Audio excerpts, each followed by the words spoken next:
In this video, I'll show you how to convert BTC to USDT on Binance.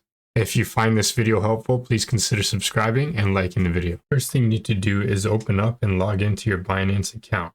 If you don't already have a Binance account, I'll leave you a link down below in the description that will get you up to 100 USDT in trading fee rebates.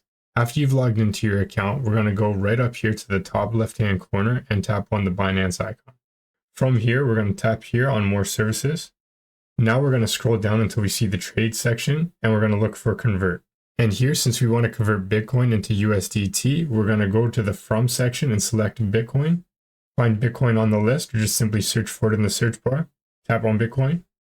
And we want to convert it to USDT, so on the To section, we're going to click on the arrow next to Bonk and search for USDT. Again, if you don't see it on the list, just simply search for it in the search bar and tap on USDT. Enter the amount of Bitcoin you want to convert into USDT. You're going to preview the transaction and confirm it on the next page. And that's how to convert BTC into USDT on Binance. If you found this video helpful, please consider subscribing and liking the video.